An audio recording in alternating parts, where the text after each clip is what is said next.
أبا عبد الله يا أبا عبد الله.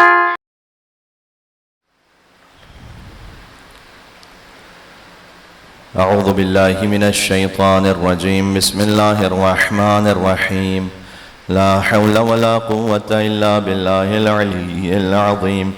حسبنا الله ونعم الوكيل. نعم المولى ونعم النصير وبه نستعين وهو خير ناصر ومعين. وصلى الله على رسوله الكريم حبيب إله العالمين العبد المرتضى والنبي المجتبى والرسول المصطفى سيدنا ونبينا وشفيع ذنوبنا وطبيب نفوسنا ومولانا بالقاسم محمد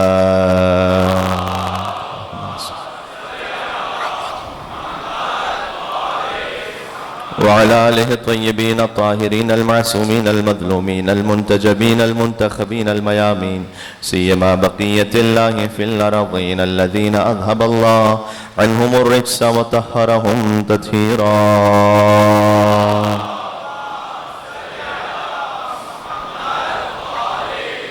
رحمة الله على محبيهم واللعنة الدائمة على أعدائهم أجمعين.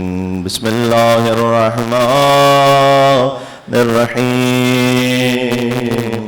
يا أبا عبد الله يا حسين بن علي أيها الشهيد يا ابن رسول الله يا حجة الله على خلقه يا سيدنا ومولانا إنا توجهنا واستشفعنا وتوسلنا بك إلى الله وقدمناك بين يدي حاجاتنا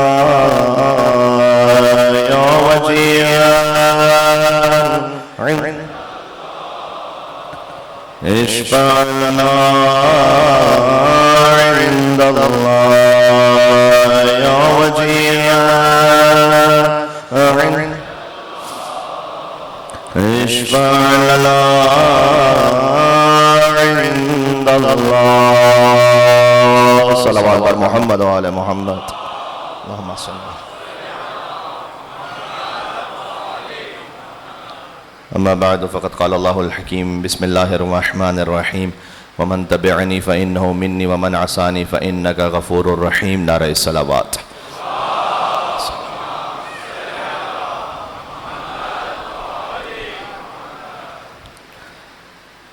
مجلس امام حسین علیہ السلام اس حدیث کی عملی تفسیر اور اظہار ہے کہ ایک لمحے کا غور اور تفکر 70 سال کی عبادت سے افضل ہے. کبھی انسان ایک لمحے کے لیے یہاں پر اپنی زندگی میں ریفلیکٹ کر لے تو حدیث رسول کے مطابق 70 سال کی نمازوں سے افضل ہے ایک لمحے کا وہ غور و فکر جو انسان کو اللہ سے قریب کر دے. اور خود کربلا معلیٰ میں اس کی عالی ترین مثال حضرت حور علیہ السلام ہے. آپ غور فرمائیے کہ چند لمحوں کا وہ غور و فکر ہے، وہ تفکر ہے، وہ انقلاب ہے کہ جو قیامت تک کے لیے حور کو امر کر گیا. میں نے کل آپ سے عرض کیا تھا کہ ما عندکم ینفد وما عند اللہ باق. جو کچھ تمہارے پاس سے ختم ہو جائے گا اللہ کے پاس سے وہ باقی رہ جائے گا. تو یہ معاملہ فقط مال کا نہیں ہے.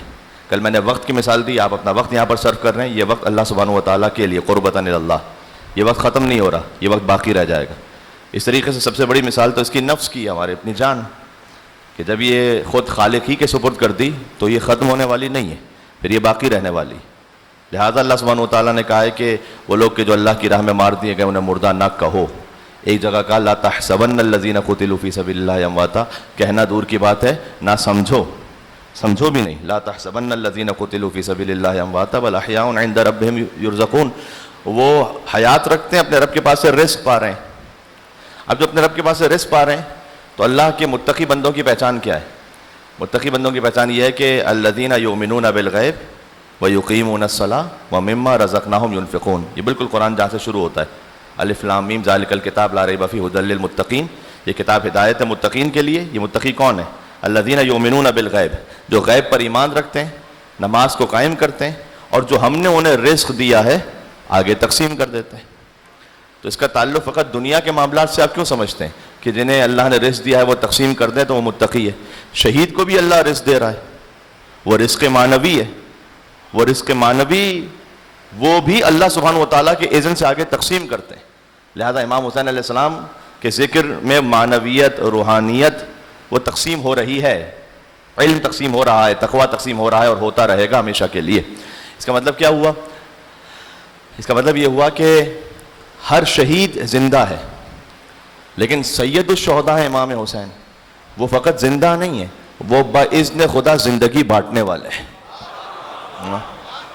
ہاں، وہ باذن پروردگار حیات بانٹنے والے ہیں. ہاں جی، وہ حیات کے جو انسان کو ہمیشہ کے لیے جاویداں کر دے، زندہ کر دے، ہمیشہ کے لیے اسے امر کر دے. اور اس کی سب سے بڑی مثال حور علیہ السلام کی. میں نے کہا کربلا معلیٰ میں حور علیہ السلام کی مثال ہے. اچھا میں آپ سے گزارش کروں، کیونکہ مجھ سے ایک سوال بھی کیا گیا تو اس کا ساتھ میں شاید ہو سکتا ہے کہ جواب بھی آ جائے. کہ حور سوال یہ کیا گیا تھا کہ جب تشریف لائے امام حسین علیہ السلام کے لشکر میں تو وہ پانی لے کر ساتھ میں کیوں نہیں آئے، جبکہ انہیں معلوم تھا کہ امام حسین علیہ السلام اور ان کا خانوادہ 3 دن تک پیاسا ہے، تو وہ کیوں اپنے ساتھ پانی لے کر نہیں آئے؟ تو اسے آپ اتنا سادہ نہ معاملہ سمجھیں کہ حور جائیں گے اطمینان سے 4000 کا جو پہرا ہے فرات پر، وہاں سے پانی لیں گے اور اس کے بعد آہستہ آہستہ ٹہلتے ٹہلتے امام حسین علیہ السلام کے لشکر میں تشریف لے آئیں گے اور کوئی کچھ نہیں ہونے والا. ایسا نہیں تھا معاملہ. یہ جو حور علیہ السلام کا آنا ہے امام حسین علیہ السلام کی طرف، حور ابھی علیہ السلام بنے نہیں ہیں، ابھی آئیں گے تو بنیں گے علیہ السلام. تو یہ خود اتنا ایک ٹرننگ پوائنٹ ہے نا. عاشور کے دن حور کا جو مکالمہ ہے، خیال تو شب عاشور سے شروع ہو چکا ہے کہ یہ کیا ہو رہا ہے. میں نے کہا ایک ریفلیکشن ہے اپنے اندر. پھر عمر سعد سے مکالمہ ہے حور کا، کیونکہ تقریباً صبح عاشور تک ابھی طے نہیں ہے کہ باقاعدہ جنگ ہوگی پوری اور امام حسین علیہ السلام کو شہید کیا جائے گا. یعنی اس وقت تک نہیں چھوڑیں گے جب تک حسین کا سر نہ قلم کریں. اس وقت تک ابھی اتنا کلیئر نہیں ہے معاملہ. بہتوں کو یقین نہیں کہ اس حد تک جائے گا معاملہ. تو حور نے فائنلی گویا حور نے پوچھا عمر سعد سے کہ کیا واقعا جنگ ہونے والی ہے؟ یعنی اب تک یہ خیال ہے کہ شاید کسی طریقے سے معاملہ امام حسین علیہ السلام کو فرض کیجیے چھوڑ دیا جائے کہ آپ مدینہ چلے جائیں، کوئی اور بیچ پہ سیٹلمنٹ ایسا ہو جائے کہ آخر جنگ تک اور قتل امام حسین تک معاملہ نہ جائے. تو کہا کہ جنگ ہونے والی ہے. عمر صاحب نے کہا کہ ہاں اب تو ایسی جنگ ہوگی کہ ہاتھ کٹ کٹ کے گریں گے اور سر کٹ کٹ کے اڑیں گے. حور نے کہا جانے کیوں نہیں دیتے مدینہ؟ کیونکہ امام حسین علیہ السلام نے فرمایا تھا یہ کہ مجھ سے بیعت اٹھا لو، میں مدینہ واپس چلا جاتا ہوں. تو عمر سعد نے ایک ایکسکیوز پیش کیا کہ میں تو چھوڑ دوں، مجھے مسئلہ نہیں ہے، وہ گورنر راضی نہیں ہو رہا، یعنی ابن زیاد. کتنے غلط کام جو نا ہم اس طرح سے کر رہے ہوتے ہیں. مجھے تو مسئلہ نہیں ہے لیکن وہ نہیں مان رہا. مجھے تو مسئلہ نہیں، بیوی نہیں مان رہی، مجھے تو مسئلہ نہیں، شوہر نہیں مان رہا. تو اس نے کہا وہ نہیں مان رہا. تو اس وقت حور کو ایسا لگا اچھا اس کا مطلب یہ ہے کہ جنگ ہونے والی ہے. تو حور علیہ السلام نے بس وہاں لشکر کے کمانڈر ہیں وہ، انہوں نے چلنا شروع کیا. بہت غور کیجیے گا، میں ایک بہت اہم بات آپ کی خدمت عرض کرنے لگا ہوں. وہاں پر قرہ ابن قیس نام کا ایک اور شخص ہے کہ جو یزیدی فوج کے کمانڈرز میں سے ایک اور ہے. قرہ ابن قیس سے حور نے پوچھا کہ تمہارے گھوڑے نے پانی پیا ہے کیا؟ تو قرہ ابن قیس کہتے ہیں کہ وہ کہتا ہے مجھے یہ کیوں پوچھ رہا ہے، یہ سمجھ نہیں آیا اسے کہ کیا مطلب ہے. کہ میں کہہ رہا ہوں تمہارے گھوڑے نے پانی پیا ہے کیا؟ کہتے یہ کیا سوال ہے. اب حور علیہ السلام گویا اسے بھی ایک بیدار کر رہے ہیں کہ تمہارے گھوڑے نے پانی پیا ہے تو حسین کے بچوں نے تو نہیں پیا ہے پانی. یہاں پانی لانا خود یہ وہ معاملہ نہیں ہے کہ حور پانی لے کے آ جائیں گے. اس کے بعد حور نے سر جھکا کر چلنا شروع کیا. ایک اور شخص کا نام تاریخ میں لکھا ہوا ہے، اوس کا بیٹا ہے وہ. انہوں نے یہ سوچا کہ ہور جا رہے ہیں حسین پر حملہ کرنے. کوئی سوچ بھی نہیں سکتا کہ عمر سعد کی فوج کا ایک کمانڈر یہاں سے چھوڑ کے وہاں جا رہا ہے. یعنی واقعاً کیا ابا عبداللہ الحسین علیہ السلام کی شخصیت ہے. 30,000 کے لشکر میں سے تقریباً 30 کا عدد تو لکھا ہوا ہے کہ فقط ہور نہیں ہے جو وہاں سے چھوڑ کر امام حسین کے پاس آئے، جبکہ انہیں معلوم ہے کہ شہادت یقینی ہے. اور 72 میں سے کوئی ایک بھی نہیں گیا وہاں 30,000 کے لشکر میں. اس طرح سے نہیں ہوا. انہوں نے چلنا شروع کیا تو اس اوس کے بیٹے نے کہا کہ اچھا ہور آ کے حملہ کر رہے ہو جا کے. تو ہور نے چلتے چلتے ایک ایسا فقرہ کہا جو ہمارے لیے زندگی بھر ہدایت کا سامان ہے. اور نے کہا کہ اس وقت اپنے آپ کو جنت اور جہنم کے درمیان محسوس کر رہا ہوں،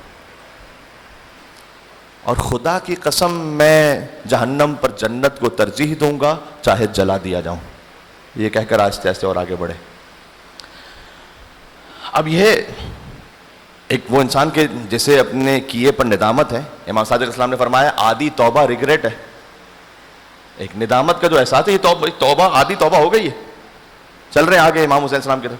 کل میں نے آپ کو زبیر کی مثال دی تھی. زبیر جس کے بیٹے نے جسے گمراہ کیا. زبیر جنگ جمل میں مولا علی علیہ السلام نے یاد دلایا تھا. کیا زبیر تمہیں یاد ہے کہ رسول اللہ نے تمہیں یہ کہا تھا کہ ایک دن آئے گا کہ تم میرے مقابلے پر آؤ گے اور علی حق پر ہوں گے؟ یہ یاد ہے تمہیں؟ رسول اللہ نے کہا تھا علی مال حق والحق مع علی. یاد ہے تمہیں؟ زبیر نے کہا مجھے یاد ہے. زبیر نے کہا کہ میں اب آپ سے نہیں لڑوں گا. وہاں تلوار چھوڑی اور زبیر بھی چلا. مسئلہ پتہ کیا ہے؟ حر اور زبیر میں 10 قدموں کا فرق ہے. زبیر علی ابن ابی طالب کی طرف نہیں آئے. زبیر نے کہا کہ میں نہ علی کے ساتھ ہوں اور نہ میں یہاں پر ہوں اس لشکر میں، بس چھوڑ کے چلا جاتا ہوں. حر کے لیے بھی یہ پاسبلٹی تھی. آسان سولوشن تو یہی ہے، آسان آپشن تو یہی ہے کہ وہ ٹھیک ہے کوفہ جاؤ، نہ حسین کے ساتھ نہ یزید کا، کوفہ جا کے آرام سے بیٹھو، وہاں نماز پڑھیں گے، وہاں تہجد پڑھیں گے، وہاں ساری عبادتیں کریں گے. 10 قدم کا فرق ہے زبیر اور حر میں. زبیر علی کو چھوڑ کر نیوٹرل گراؤنڈ میں، حر یزید کو چھوڑ کر حسین کے خیمے میں. یہ 10 قدم ہے. ایک کا نام فقط تاریخ میں لسٹ کے طور پر موجود ہے، ایک وہ ہے کہ جو ملینز کے لیے جس کے دل جھکے ہوئے، امام حسین کے عاشق اور چاہنے والے کے لیے. کیا کہنا. تو ایک تو بات یہ ہوئی کہ اس لیے یہ پانی لانے کا جو تصور ہمارے ہاں پر ہے کہ وہ جاتے آرام سے کہیں سے پانی بھرتے اور لے کر آ جاتے، ایسا نہیں تھا. دوسرا یہ کہ یہ ایک لمحے کا جو تفکر ہے یہ ہزاروں سال کی عبادت سے افضل ہے. یہ ہے مجلس امام حسین علیہ السلام کہ کاش اس تفکر کے ساتھ کوئی اپنے آپ کو آگے بڑھا سکے. اور موضوع کو ساتھ میں ریلیٹ کرتے ہوئے، جب ہم اہل بیت نبوت، موضع رسالت، معدن رحمت، حلم کی انتہا، علم کا خزانہ، جب ہم غور کرتے ہیں تو ہم فالو اس لیے کر رہے ہیں خانوادہ عصمت و طہارت کو کہ ہم پیس آف مائنڈ چاہتے ہیں. جیسے حر کے لیے پیس آف مائنڈ تھا. پیس آف مائنڈ کا مطلب کیا ہے؟ پیس آف مائنڈ کا مطلب یہ ہے کہ جب میں کسی کو فالو کر رہا ہوں تو مجھے اپنے ذہن میں کہیں پہ بھی کوئی ڈاؤٹ نہ ہو کہ کیا اس نے کہیں کوئی غلطی تو نہیں کی تھی کبھی زندگی میں. کیونکہ انسان حیوان نقال ہے. حیوان نقال یعنی وہ حیوان ہے کہ جو کاپی کرتا ہے. بچہ وہ آپ کے یہاں پر اردو کیوں بولتا ہے اور انگلینڈ میں انگلش کیوں بولتا ہے؟ اس لیے کہ بچہ کاپی کر رہا ہے، تو دیکھ رہا ہے وہ کاپی کر رہا ہے. انسان حیوان نقال ہے. اگر ہم حیوان نقال ہیں یعنی ہم کاپی کرنے والے اینیمل ہیں، اللہ تعالیٰ نے اس طرح خلق کیا ہے، تو ہمیں کوئی ایسا رول ماڈل چاہیے کہ جہاں پر جس کو ہم کاپی کر رہے ہیں تو ذہن میں ہلکا سا بھی ڈاؤٹ نہ آئے کہ یہاں پر کوئی خطا کا امکان تو نہیں ہے. تو نہ خطا کا امکان ہے، نہ ہذیان ہے، نہ نسیان ہے، نہ ترک اولا ہے، عصمت مطلقہ ہے. اس لیے ہمارا دل مطمئن ہے. اس لیے جب ہم کہتے ہیں امام علی، اس لیے ہم کہتے ہیں امام حسن، امام حسین، مثلا امام جعفر صادق علیہ السلام. ایک مل کے صلوات بھیجے گا. میں آپ کو ایک بات عرض کرتا ہوں، اللہم صلی علی محمد. تو مسلمانوں کے پاس اپنے اپنے طور پر فقہ کے اور علوم کے امام ہیں. مثلا امام ابو حنیفہ، انہیں بھی امام کہا جاتا ہے.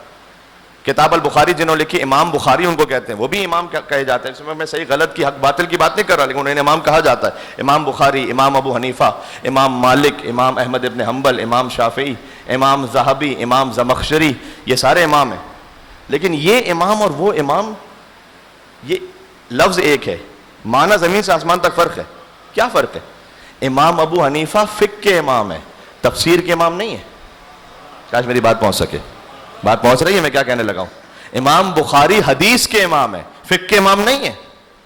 امام ذہبی وہ حدیث کے امام ہے، ہاں ان سے کوئی فقہی مسئلے صادر نہیں ہوئے. اس طرح امام زمخشری تفسیر کے امام ہے، وہ حدیث کے امام نہیں ہے. تو ہر ایک اگر امام بنا بھی ہے تو اپنی اپنی اسپیسیفک فیلڈ میں ہے. صادق علیہ محمد سے پوچھا گیا کہ الحمدللہ رب العالمین، اللہ کہتا ہے کہ حمد پروردگار کی جو عالمین کا رب ہے، تو عالمین کتنے ہیں؟ تو ابھی ہم جو اس وقت تو کیا کچھ اس پہ تحقیق نہیں ہو رہی کہ کتنے ٹریلینز آف گیلیکسیز ہیں اور کیا کچھ ہے اس وقت نظام کائنات میں، ہے نا. یونیورس بھی کہنا غلط ہے، کہتے ہیں ملٹی ورس کہیں، اب آپ یونیورس نہ کہیں. تو عالمین کتنے عالمین ہیں؟ امام نے کہا 12,000 عالمین ہیں، اور ہم 12,000 عالمین پر اللہ کی طرف سے حجت ہیں، لہذا ہم امام ہیں. یہ فرق ہے. امام صادق اللہ فقط فقہ کے امام نہیں ہے، یا ایسا نہیں خالی ہم تفسیر لیں گے ان سے. امام صادق علیہ السلام وہ ہے کہ جن سے آپ مثال کے طور پر، چونکہ ہم منسوب امام صادق علیہ السلام سے، اس لیے میں ان کی مثال دے رہا ہوں، ورنہ تمام ائمہ اسی طرح سے. دیکھ ہمارا مختصر تعارف کیا ہے؟ کوئی آپ سے پوچھے کہ who are you، ہم کہیں کہ ہم بندے اللہ کے ہیں، امتی مصطفیٰ کے ہیں، شیعہ علی کے ہیں، عزادار حسین کے ہیں، منتظر امام زمانہ کے ہیں، مذہب جعفری ہے.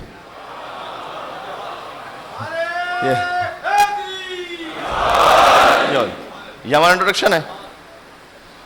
تو یہ جو مذہب جعفری ہے کا مطلب کیا ہے؟ مذہب جعفری کا مطلب خالی فقہ میں امام صادق علیہ السلام کی پیروی کرنے والے ہیں؟ نہیں، یہ زیادہ گواہ جاری ہے، میں آپ کی خدمت میں عرض کرنا چاہتا ہوں. عرش سے لے کر فرش تک مجھے یقین فرمائیے گا کوئی ایسا موضوع نہیں ہے کہ جس پر قال الباقر اور قال صادق پر آپ کو رہنمائی نہ مل جائے. لے کر آئیے.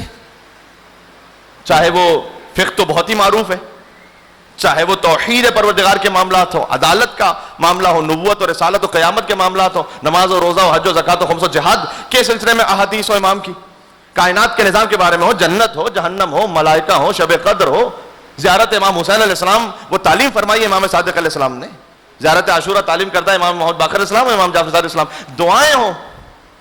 ابھی محرم الحرام سے پہلے ایک واقعہ پیش آیا تھا گریس میں، تقریباً 300 پاکستانی ڈوب گئے. وہ جا رہے تھے اور کشتی ڈوب گئے. وہ اب ظاہر ہے کہ جو گئے ہیں چاہے وہ انلیگل جا رہے تھے، میں اس پہ اس لیے کمنٹ نہیں کروں گا کہ بہرحال وہ دنیا سے چلے گئے تو کیا کہا جائے، کوئی مجبوری ہوگی کہ بیچارے جا رہے ہوں گے، جو ہمارا سسٹم ہے یہاں پر. لیکن آپ اس پہ تصور کریں گے کہ صادق علیہ محمد نے ایک دعا ایسی سکھائی ہے کہ پروردگار میرا رزق تو مجھے وہیں پر دینا جہاں میں رہ رہا ہوں. 1400 سال پہلے امام نے دعا سکھائی ہے کہ پروردگار مجھے کہیں ایسی جگہ نہ لے جانا یا اللہ. تو یہ امام علیہ السلام کی دعائیں یہ آج کی زندہ دعائیں. میں آپ کو دعا پڑھ کے سناتا ہوں، نماز عشاء کی تاخیرات کے بعد اسے پڑھ کر دیکھیں، آپ کو مفازت جنان میں دعا ملے گی کہ اللہم انہ لیس لی علم بموضع رزقی وانما اطلبہ بخطرات تخطر علی قلبی فاجل فی طلبہ البلدان فانا فیما طالب کالحیران لا ادری فی سہل وفی جبل فی ارض فی سماء فی بر فی بحر وعلی یدی من ومن قبل من وقد علمت ان علمہ عندک واسبابہ بیدک وانت الذی تقسمہ بلطفک وتسببہ بفضلک اللہم فصل علی محمد وآلہ واجعل یا رب رزقک لی واسعا ومطلبہ سعلا ومأخذہ قریبا ولا تعننی بطلب ما لم تقدر لی فیہ رزقا فإنک غنی عن عذابی وانا فقیر الی رحمتک وصل علی محمد وآلہ وجود العبدک بفضلک انک ذو فضل عظیم. یہ دعا ہے. صادق علیہ محمد السلام پر ایک مل کے صلوات بھیجے گا محمد وآلہ محمد پر.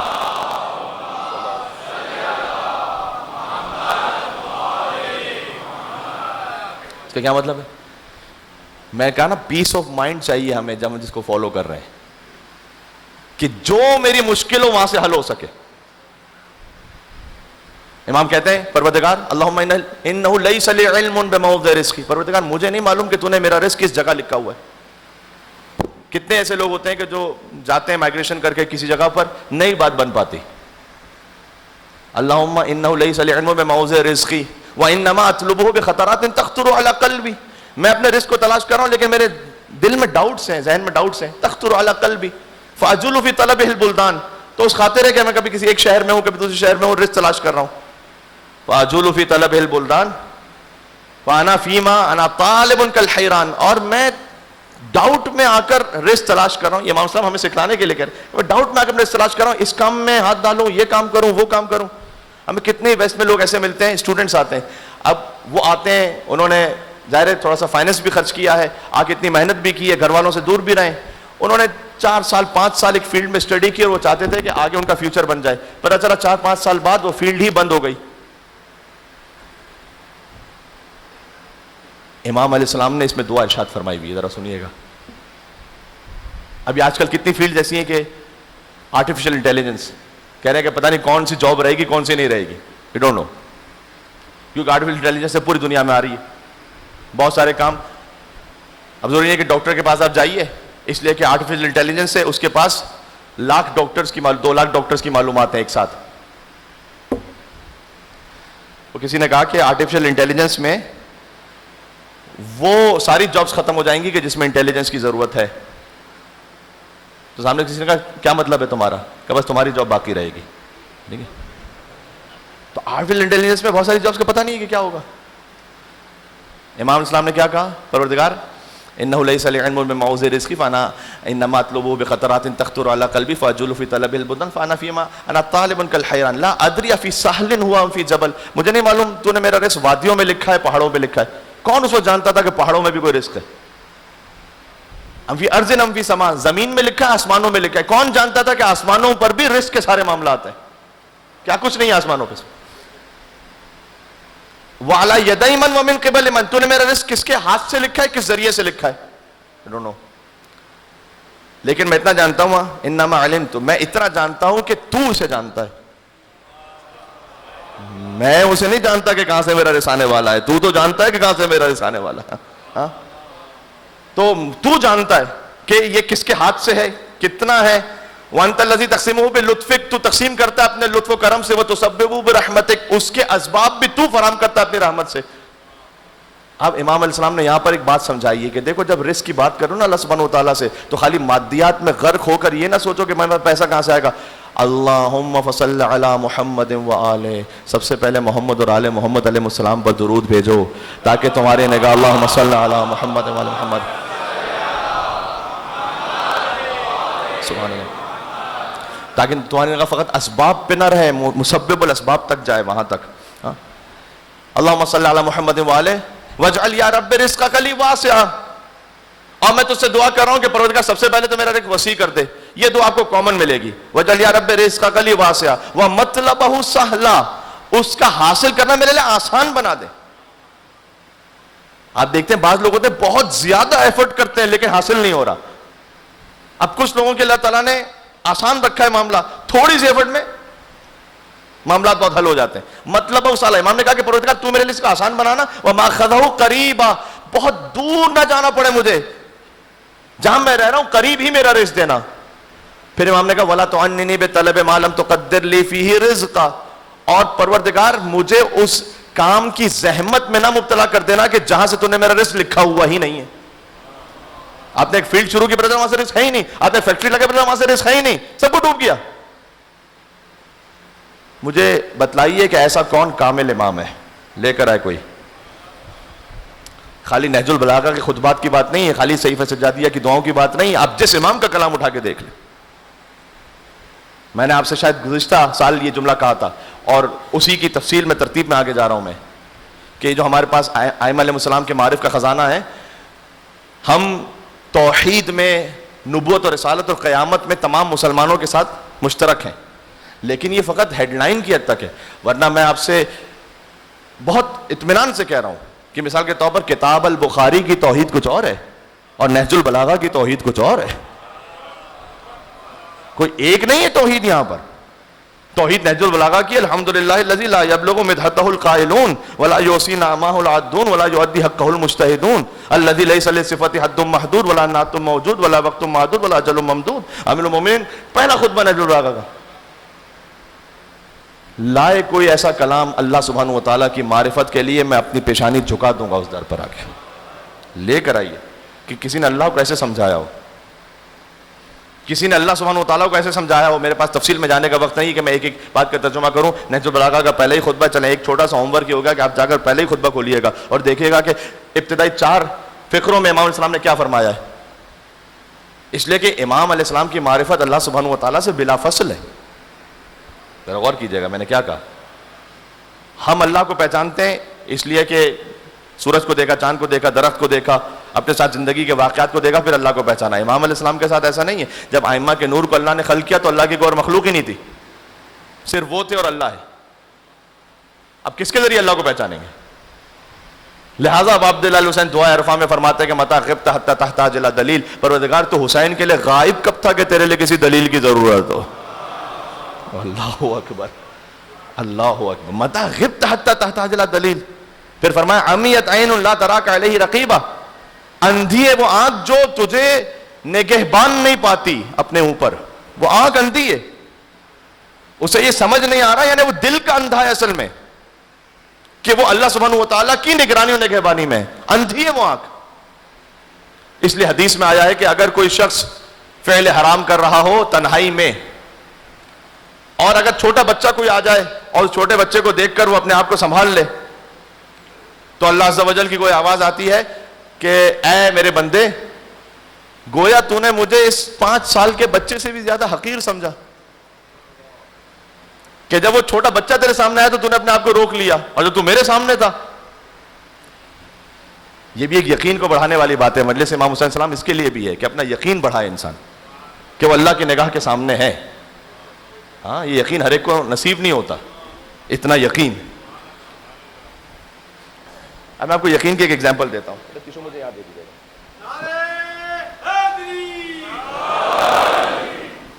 مولانا صاحب یہ یقین کی کیا بات ہے؟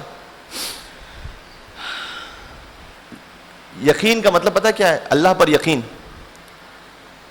ایک شخص تھا, ایک بلڈنگ سے دوسری بلڈنگ تک روپ ہے اور اس روپ پہ چل کے جا رہا ہے. اس نے اپنے اوپر ایک بیٹے کو بٹھایا ہوا اپنے, ایک جگہ دوسری جگہ پہنچا, بیٹے کو بٹھا کے, تو ظاہر سی بات ہے کہ وہاں پہنچ کے سب نے کلیپنگ کی, سیلفیاں لیں اس کے ساتھ. کیا ہی بات ہے بھائی آپ کی. تو اس نے کہا کہ کیا آپ سب کو یقین ہے کہ میں اب دوبارہ یہاں سے اس روپ پہ جا سکتا ہوں دوسری بلڈنگ پر؟ انہوں نے کہا ہاں ہمیں یقین ہے, جا سکتے ہیں آپ, ہم نے دیکھا ہے آپ کو. کہا پھر تم میں کون ہے جو میرے کندھے پہ بیٹھنے کو تیار ہے؟ دیکھنا اور ہے, یقین ہونا اور ہے. ہاں, دیکھ, ہم نے ایک بات کو کہہ دیا, دیکھ لیا, ہاں ہاں ایسا ہی ہے. جب پڑھتی ہے پہ پتہ چلتا ہے. کون ہے کندھے پہ بیٹھنے کو تیار ہے؟ چلو, نو بڈی. کیا کہنا جس امام کے آپ ماننے والے ہیں. مولانا کا لو کشف الغطا لمزددت یقینا, اگر علی کی نگاہوں سے حجاب ہٹ جائیں تو علی کا یقین اس منزل پر ہے کہ اب یقین میں اضافہ ہونے کی گنجائش بچی نہیں ہے.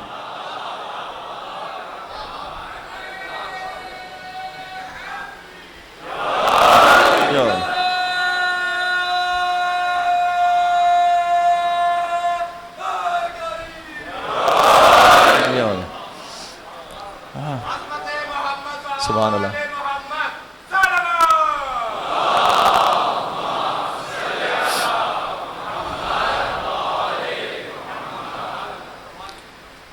سن سب نے رکھا ہے کہ مثلا اگر اس حرام کو چھوڑ دو گے تو اللہ رزق بڑھائے گا. یقین کس کو ہے؟ ہاں, ارے دنیا ایک کام کر رہی ہے دھوکے سے, میں دھوکے کو چھوڑوں. کس کو یقین ہے؟ کس کو اتنا یقین ہے کہ اگر اللہ نے مجھے دنیا میں وہ نہیں بھی دیا کہ جو دوسرے کما کے لے کے جا رہے ہیں, تب بھی کوئی نقصان نہیں کیا میں نے, اس لیے کہ جو کیا تھا وہ اللہ کے لیے کیا تھا. اللہ کو دے گا آگے, نسلوں میں دے دے گا آگے. آج جو شہیدان کربلا ہیں ان میں سے کچھ ایگزامپلز ایسی ہیں نا. نجاشی جس نے پناہ دی تھی مسلمانوں کی جو فرسٹ مائگریشن ہوئی ہے ایتھوپیا کی طرف, حبشہ, تو جب حضرت جعفر جو بعد میں تیار بنے, عظیم الشان شخصیت ہیں, میرا دل کبھی کبھی افسوس کرتا ہے کہ حضرت جعفر طیار پر شاید اتنی معرفت اور معلومات نہیں جتنا حق بنتا ہے ان کا.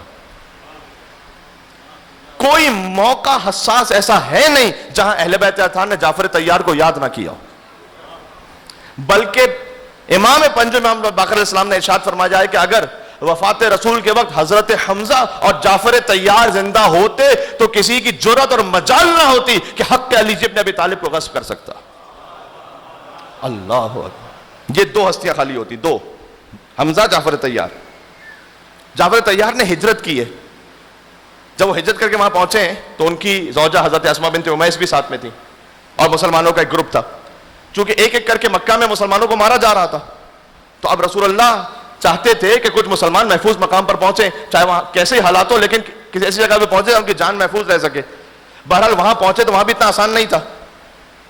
میں اس یقین کی بات کر رہا ہوں, اس سے میں نے ساری بات شروع کی, ذرا سنیے گا. جب وہاں پہنچے ہیں تو کفار مکہ نے, ابو سفیان نے یعنی, ایک اپنی فورس بھیجی نجاشی کے پاس. اب نجاشی حبشہ کا بادشاہ ہے اور یہ لوگ یہاں کے حاکم ہیں, اس لیے کہ ان کے پاس حج کے امور ہے اور مکہ کی کنٹرول ان کے پاس ہے. تو انہوں نے بھیجا, اس میں یہ عمرو ابن عاص, اس کا نام بھی آتا ہے, اس کے باپ کا نام آتا ہے, کہ یہ لوگ گئے تھے کافروں کی طرف سے نجاشی سے کہنے کہ اس ہمیں واپس کرو, یہ سارے جو آئے نا تمہیں مسلمان میں واپس کر دو. بہرحال وہاں پر پہنچنے کے بعد نجاشی نے دونوں کی بات سنی, تفصیل میں اس وقت میں نہیں جا سکتا, دونوں کی بات سنی اور کہا کہ نہیں, یہ مظلوم لگتے, تم ظالم ہو جاؤ. آسان نہیں تھا یہ اسٹیپ لینا. ایک گورنمنٹ سے آپ ٹکرا رہے ہیں, ایک اسٹیبلش قبیلے سے آپ ٹکرا رہے ہیں جو حجاز کا بڑا سب سے اہم قبیلہ ہے, کہ جاؤ. حضرت جعفر وہاں رہے, نجاشی نے خدمت کی. یا دیکھیے گا اپنی زندگی میں, جب آپ یقین کے ساتھ ایک قدم آگے بڑھیں گے نا, اللہ ایک نئی توفیق آپ کی زندگی میں شامل کرے گا. اس توفیق کو پھر حاصل کریں گے یقین کے ساتھ, ایک نئی توفیق شامل کرے گا. کہیں اگر ایک توفیق اللہ سبحانہ و تعالیٰ کی جانب سے حاصل ہونی تھی اور چھوڑ دی, ایک قدم پیچھے آئیں گے کہ جب تک توبہ کر کے دوبارہ آگے نہ بڑھے. نجاشی کو اس خدمت کا جانتے ہیں نام کیا ملا؟ سب سے پہلے تو رسول اللہ کا نکاح خواہ بنائیے. آپ جانتے ہیں نجاشی نے وہ نکاح جو حضرت خدیجہ کے ساتھ ہوا تھا وہ تو ابو طالب علیہ السلام نے پڑھا ہے, لیکن ایک نکاح نجاشی نے پڑھا ہے رسول اللہ کا. ابو سفیان کی بیٹی ام حبیبہ, یہ بھی ہجرت کر کے چلی گئی تھی وہاں, اور ان کا جو شوہر تھا وہ وہاں جا کر اس نے دیکھا کرسچن خاتون کو, دل آ گیا اس پر, اس نے اسلام چھوڑ دیا, اس کرسچن سے شادی کر لی. اب یہ تنہا رہ گئی. تو ابو سفیان کو ایک موقع مل جاتا کہ دیکھو یہ مسلمان شادی کرتے ہیں, مسلمان بنا کر اس کے بعد جا کے چھوڑ دیتے ہیں. تو رسول اللہ نہیں چاہتے تھے کہ یہ پوائنٹ اس کے سامنے رہے, اس کے پاس رہے, ایک ایکسکیوز رہے. تو رسول اللہ نے نجاشی کو خط لکھا, چونکہ خط و خطابت ہوتی رہتی, رسول اللہ نے خط لکھا کہ ام حبیبہ سے پوچھ لینا کہ اگر وہ اس عقد پر راضی ہیں تو میں تمہیں اپنا وکیل بناتا ہوں ام حبیبہ سے نکاح پڑھنے کے لیے. اور نجاشی نے نکاح پڑھا رسول اللہ کا, ایک نئی توفیق حاصل ہوئی. نجاشی کا بیٹا وہ حبشہ سے ہجرت کر کے آ گیا رسول اللہ کے پاس مدینہ. جب نجاشی کی وفات ہوئی تو رسول اللہ نے دور سے نماز جنازہ پڑھائی ہے. یہ واحد نماز جنازہ ہے, ورنہ ہمارے یہاں غائبانہ نماز جنازہ کا تصور نہیں ہے, لیکن رسول اللہ نے اسے بھی غائبانہ رہنے نہیں دیا, اس لیے کہ مدینہ سے باہر نکلے, اصحاب کو جمع کیا کہ نجاشی حبشہ میں مر گیا, میں پڑھاؤں گا اس کا جنازہ حکم خدا سے. ساری زمینیں نیچے ہو گئی, حبشہ کی زمین اوپر ہو گئی, نجاشی کا جنازہ نظر آنے لگا. اللہ اکبر. اور یہ غائبانہ پھر نہیں رہی, گویا حضور کے ساتھ نماز جنازہ ہو گئی, حضور کے ساتھ حاضری میں نماز جنازہ ہوئی. وہاں حبشہ سے لوگ آئے نجاشی کے بیٹے کے پاس جو مدینہ میں تھا کہ اب تمہارے باپ کا انتقال ہو گیا, چلو حبشہ کے بادشاہ تم ہو. اس نے کہا مجھے کسی بھی سرزمین کی بادشاہی سے زیادہ عزیز رسول اللہ کی خدمت میں گزارا ہوا ایک لمحہ ہے. جہاں سے بات شروع ہوئی تھی, ایک لمحے کا غور و فکر ہزاروں سال کی عبادت سے افضل ہے. ایک لمحہ ہے بس, وہ جو رسول اللہ کے ساتھ گزارا وہ افضل ہے وہاں کی بادشاہی سے. بادشاہی چھوڑی, تخت و تاج ٹھکرا دیا, اب نئی توفیق کیا دے گا اللہ آگے. اس کا جو بیٹا ہے یعنی نجاشی کا پوتا, وہ ابا عبداللہ حسین علیہ السلام کے ساتھ شہیدان کربلا میں سے. مل گئی معراج, ہو گیا, آخریت تک پہنچ گیا.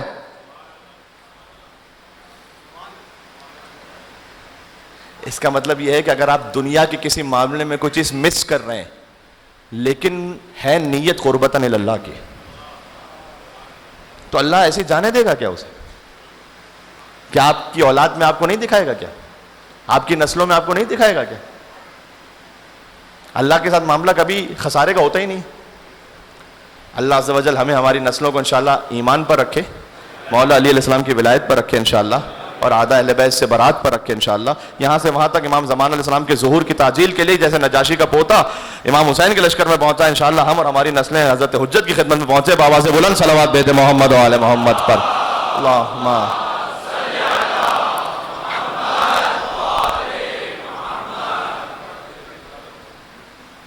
اللہ کے ساتھ معاملے میں آپ یہ نہیں سمجھیں, امام حسین السلام کے ساتھ معاملے میں آپ یہ نہیں سمجھیں کہ کہیں میں نے لوز کیا ہے, اس میں نقصان ہے ہی نہیں. نیت اگر خالص ہے, یہ امپورٹنٹ ہے. مجلس میں بھی اگر نیت خالص نہیں ہے, انتظام کرنے والے کی, مجلس ارینج کرنے والے کی یا پڑھنے والے کی, آنے والے کے لیے تو میں نہیں کہہ سکتا انشاءاللہ سبھی خلوص کے ساتھ آتے ہیں, اس کی پھر ضمانت نہیں ہے. آج کل تو مجلس امام حسین علیہ السلام بھی ہر جگہ نہیں لیکن کتنی جگہ خود نمائی کا ذریعہ بن گیا. لاکھوں سے کم پہ بات ہی نہیں ہوتی, بس اسی پہ لگے ہوئے. او میرے بھائی, 1 ہو 10 ہو 1000 ہو, مجلس وہ قبول ہے جس میں فاطمہ تو زہرا بیٹھی ہوئی ہے وہاں پر. تو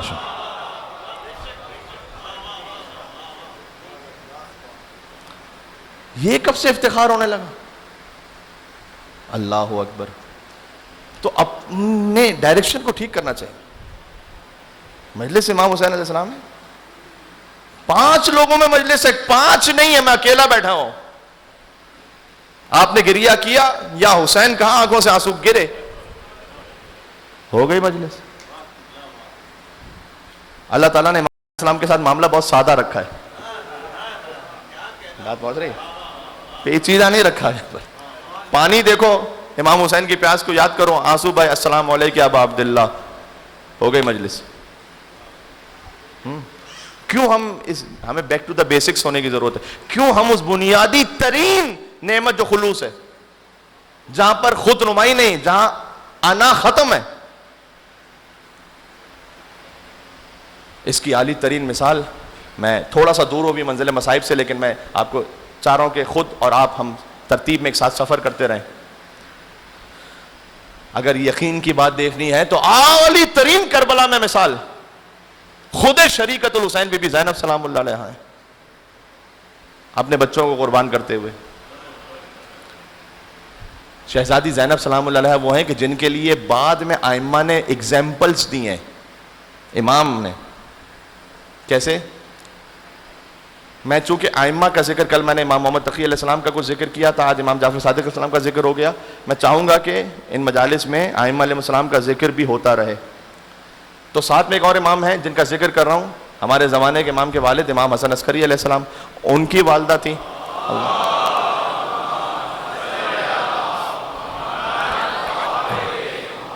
ان کی والدہ تھی حدیث, ان کا نام ہے, حدیثہ بھی کہتے ہیں, سوسن بھی نام ہے ان کا.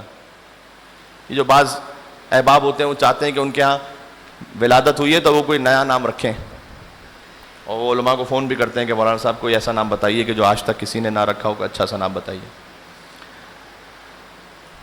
اب عالم بھی بیچارہ کیا کرے, زمین و آسمان میں کوئی نئی وحی تو نازل ہو نہیں رہی اس کے اوپر.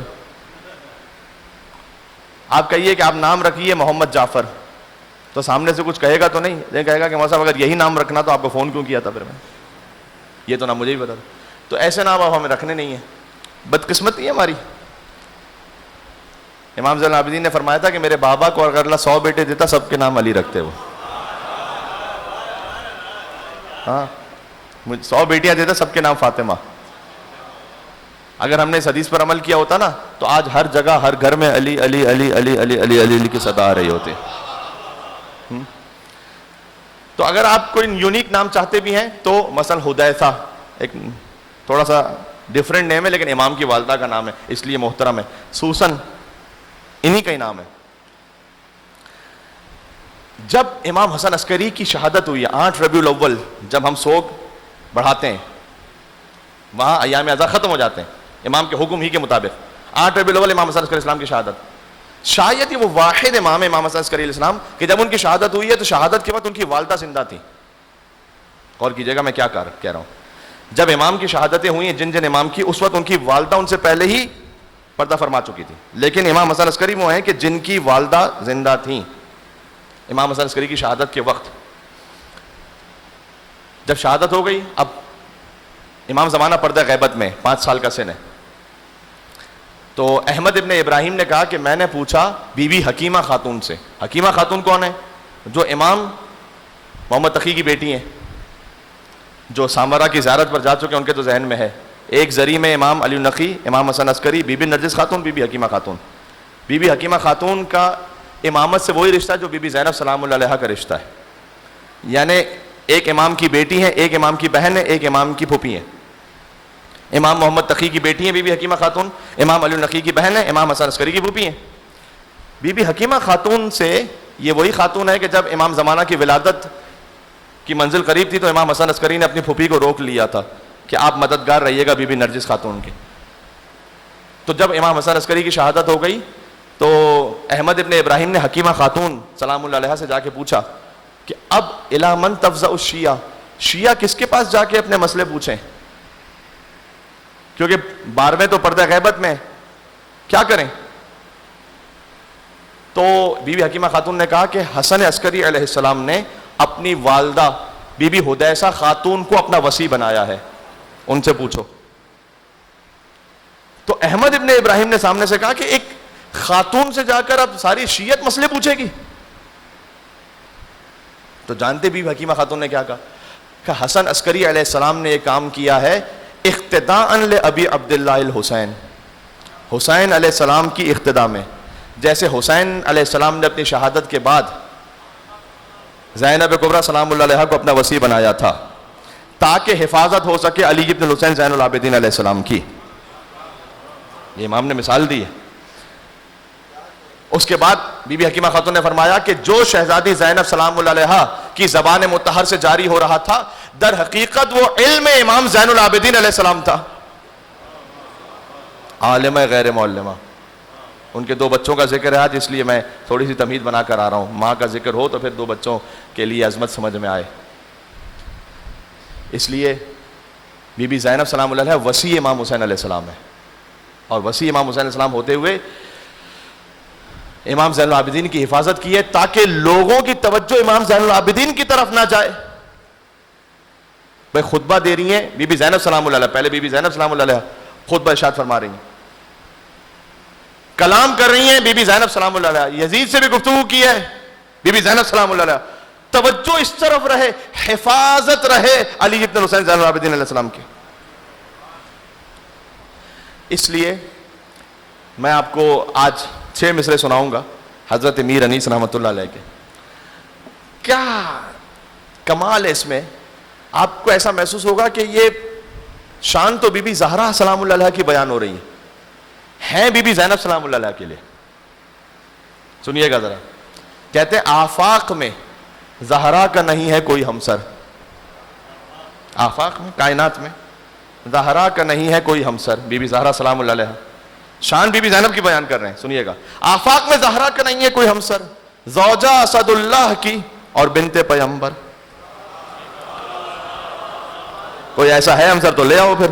زوجہ اسد اللہ کی اور بنت پیغمبر، حوا کا شرف نور خدا عرش کا زیور، حوا کا شرف نور خدا عرش کا زیور، قرآن میں جسے یاد کرے خالق اکبر. سبحان اللہ، بہت توجہ جاتا ہوں. قرآن میں جسے یاد کرے خالق اکبر، ثانی کوئی زہرا کا نہ ہوگا نہ ہوا ہے، ثانی کوئی زہرا کا نہ ہوگا نہ ہوا ہے. 5 مصرے ہو گئے بی بی زہرا سلام اللہ علیہ کے لیے. ثانی کوئی زہرا کا نہ ہوگا نہ ہوا ہے. مجھے اجازت دے کہ میں ایک طرح سے پڑھ لوں تاکہ میں اس کو خود محسوس کر سکوں. آفاق میں زہرا کا نہیں ہے کوئی ہمسر، زوجہ اسد اللہ کی اور بنت پیغمبر، حوا کا شرف نور خدا عرش کا زیور، قرآن میں جسے یاد کرے خالق اکبر، ثانی کوئی زہرا کا نہ ہوگا نہ ہوا ہے. ہاں حضرت زینب کو جو کہیے تو بجا ہے.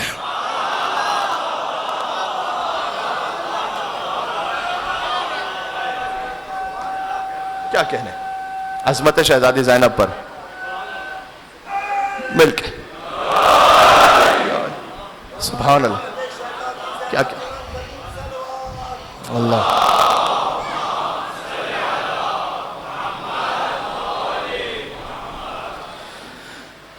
اس خاطر ہے کہ ثانیہ بنت رسالت تیرا منصب کیا ہے؟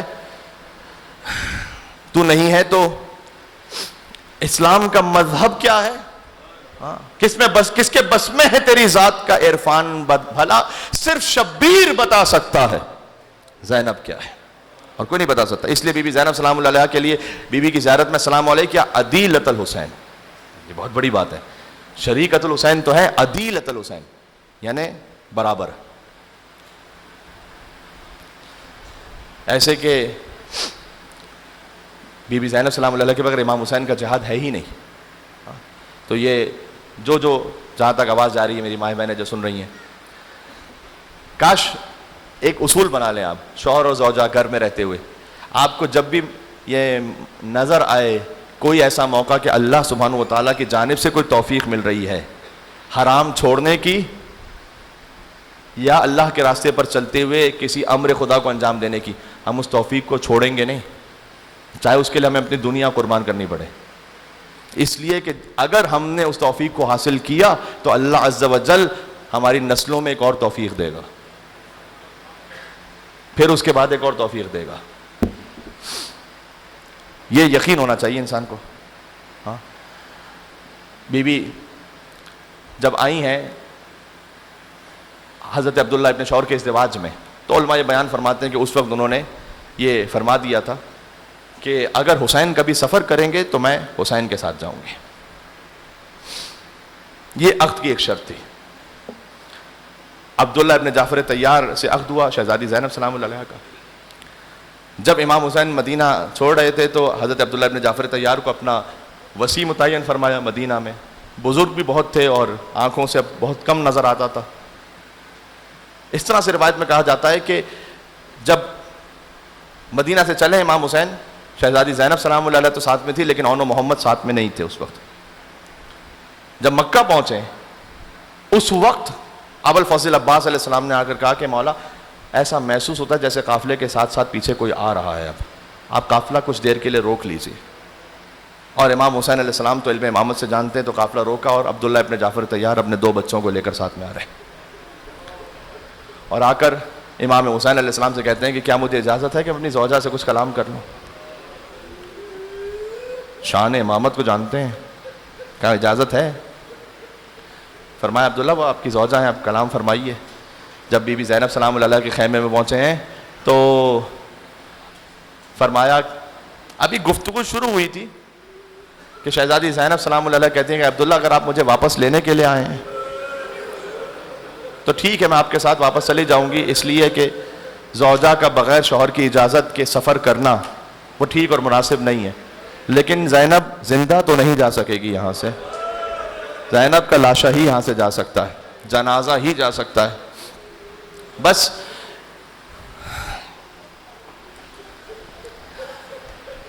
کیا ہے شہزادی زینب سلام اللہ علیہ؟ عبداللہ ابن جعفر طیار فرماتے ہیں کہ شہزادی میں آپ کا شوہر ضرور ہوں لیکن میں آپ کو روکنے کے لیے نہیں آیا، اس لیے کہ مجھے آپ کا مقام معلوم ہے، آپ فاطمۃ الزہرا کی بیٹی ہیں. میں آپ کا شوہر ضرور ہوں لیکن آپ سیدہ سلام اللہ علیہ کی دختر ہیں. میں تو آپ کے جد کی ایک حدیث پر عمل کرنے آیا ہوں. آپ کے جد نے فرمایا ہے کہ جب سفر پر جاؤ تو صدقہ دے دیا کرو.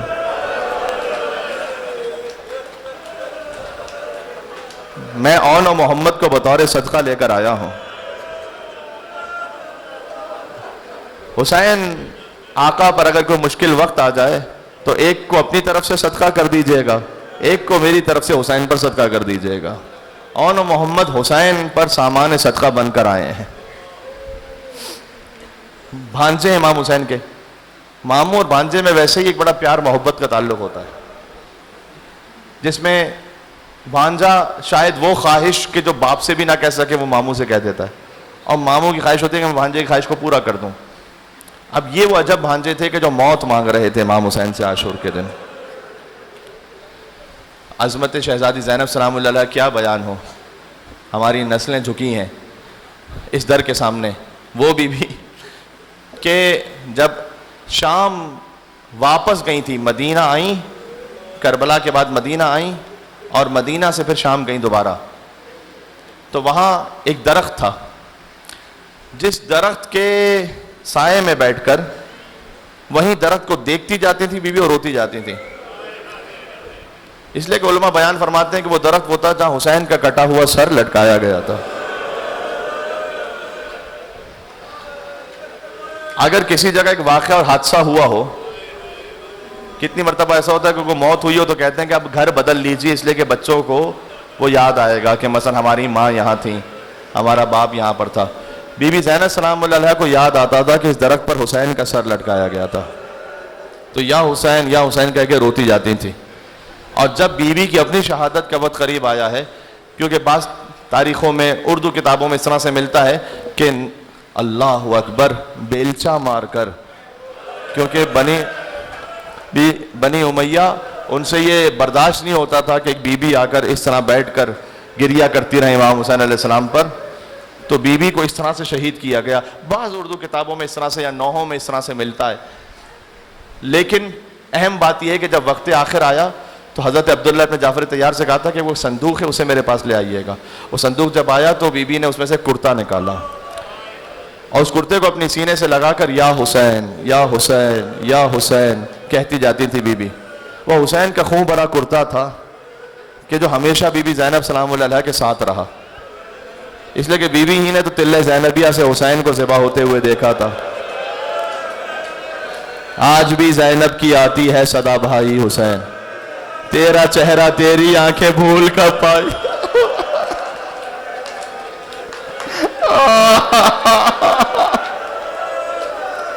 گھٹنیوں کے بل میں تیری لاش لگائی. اور ہمارے ہاں تو شہزادی زینب سلام اللہ علیہ ہمیشہ امام حسین علیہ السلام کی یاد رہی، تو خون بھرا کرتا اپنے سینے سے لگا کر یا حسین کہتے ہوئے دنیا سے گئیں. یہی وہ خون بھرا کرتا تھا کہ جب کربلا سے واپس اربعین پر پہنچی، شام سے کربلا پہنچی اربعین پر، وہاں اپنے بھائی کی زیارت پر پہنچی.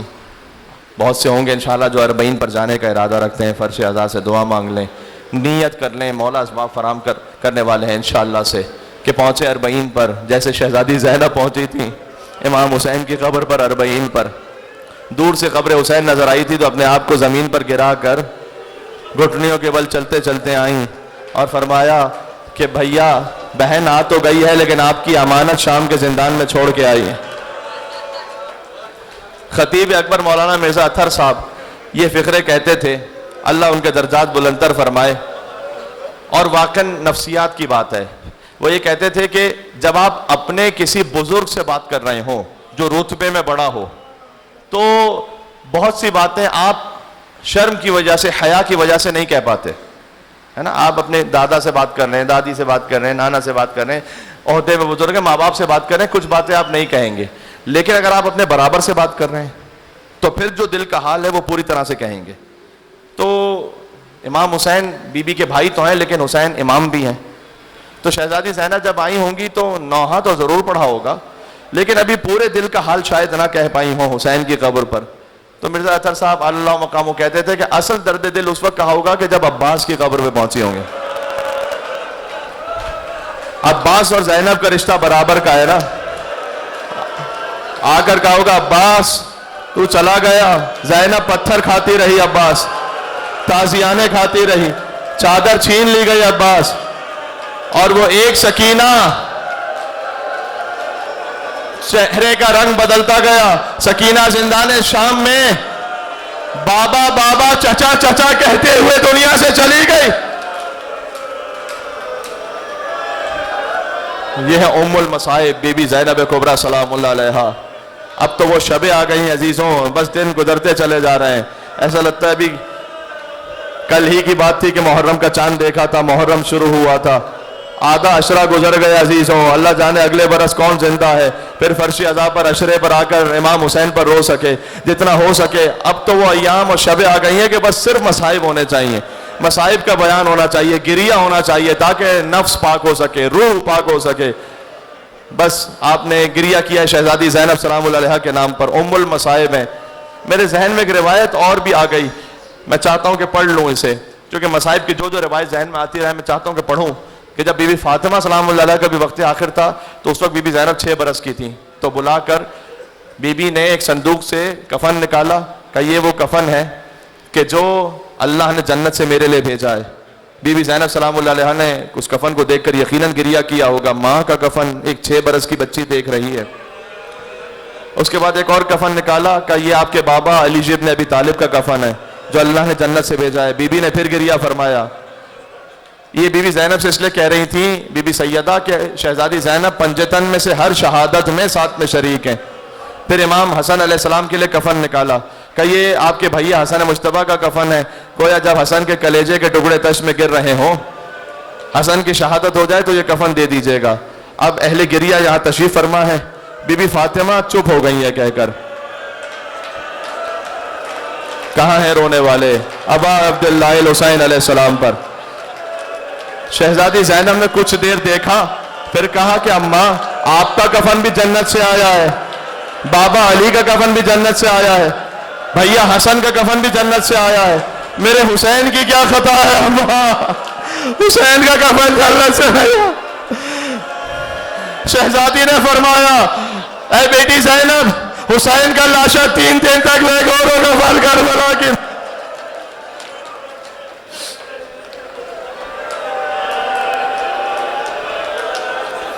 ام المصائب بی بی زینب سلام اللہ علیہا عاشور پر پہنچی ہیں. سامان صدقہ گویا ان کے ساتھ ہے اون اور محمد. بار بار اون و محمد آتے ہیں, آ کے کہتے ہیں مامو جان ہمیں اجازت دیجیے میدان میں جانے کی, مقتل میں آپ پہ جان قربان کر دیں. حسین کہتے ہیں تم میری بہن کی نشانی ہو, میں کیسے تمہیں بھیج دوں, مامو ہے امام حسین علیہ السلام. بہرحال شہزادی زینب سلام اللہ علیہا آئیں اور آ کر فرمایا کہ بھیا میں نے آپ سے زندگی بھر کچھ مانگا تو نہیں ہے, اب ایک سوال ہے کہ میرے بچوں کو مرنے کی اجازت دے دیجیے گا. شہزادی زینب ماں کی جگہ پر ہیں, اصرار ہوا اور پھر اون و محمد علیہ السلام پہنچے. ایک وصیت کر دی تھی بی بی نے کہ دیکھو فرات کے قریب نہیں جانا لڑتے ہوئے, اس لیے کہ سکینہ پیاسی ہے, حسین کا علی اصغر پیاسا ہے, خبردار پانی کی قریب. شب عاشور بھی بٹھا کے وصیت فرمائی تھی کہ ایسے لڑنا تم کیوں کہو کہ لال خدا کے ولی کے ہو, فوجیں پکارے خود کے نواسے علی کے ہو. علی کے نواسے ہیں, جعفر طیار کے پوتے ہیں, بے پناہ جنگ کی. 7 اور 8 برس کے تو بچے ہیں, 3 دن کے بھوکے بھی ہیں, 3 دن کے پیاسے بھی ہیں. ایک عجب کیفیت طاری ہوئی, زخموں سے چور ہو کر زمین کربلا پر گرے دونوں بچے. مامو جان ہمارا آخری سلام قبول فرما لیجئے. ایک طرف سے عباس بڑھے, ایک طرف سے حسین بڑھے. گویا ایک کو عباس نے گود میں لیا, ایک کو حسین نے اٹھایا. پہنچے خیمے میں. اب دستور یہ تھا کہ بنی ہاشم کا جب بھی کوئی لاشا آتا تھا تو شہزادی زینب سب سے پہلے آتی تھی.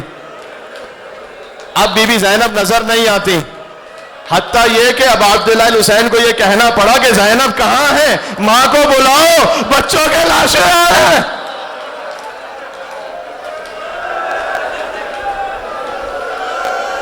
کہ بھیا جو ماں پر فدا اور صدقہ کر دیا, کہ بھیا جو آپ پر فدا اور صدقہ کر دیا, کہ نہیں بہن پوچھ تو لیجئے, دیکھ تو لیجئے. تو ابھی کچھ رمق باقی تھی. علماء سے جو میں نے سنا ہے وہ اسی طرح سے ہے کہ گویا محمد نے اور اون نے یوں فرمایا کہ اماں آپ ماموں سے پوچھ لیجئے گا, ہم لڑتے ہوئے کبھی نہیں گئے فرات کی طرف, ہم نے پانی نہیں پیا اماں.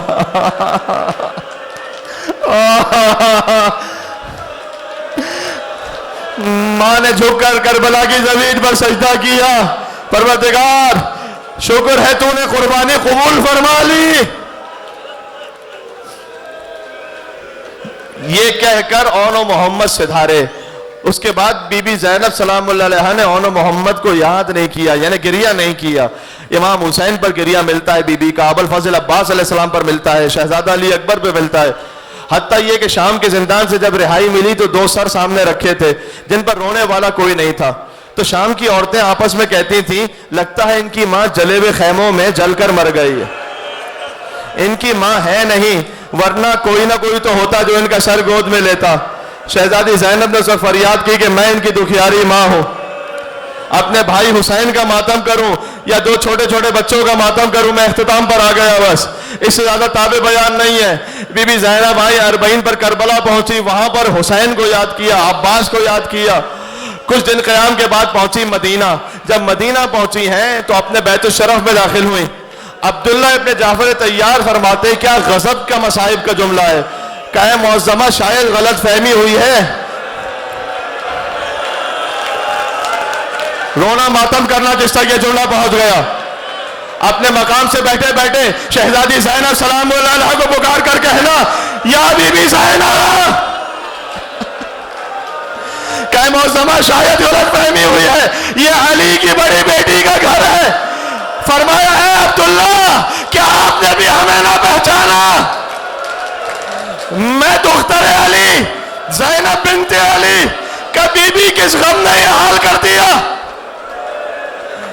اب مجھے روایت نہیں ملتی لیکن شاید سید سجاد کی اقتدا میں یہی کہا ہوگا، اے عبداللہ الشام الشام الشام۔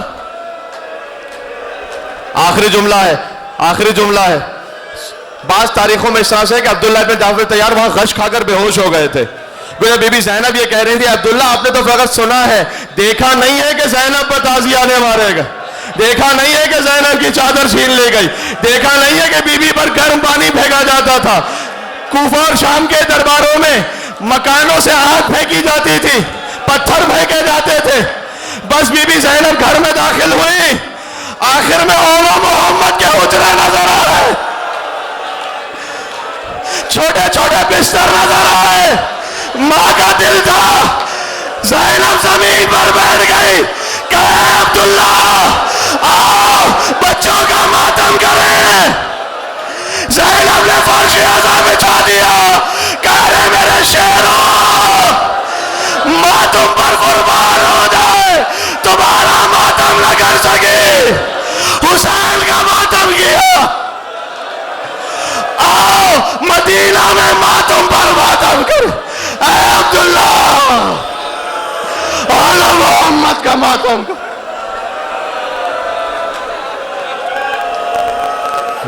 یا حسین یا حسین یا حسین یا حسین۔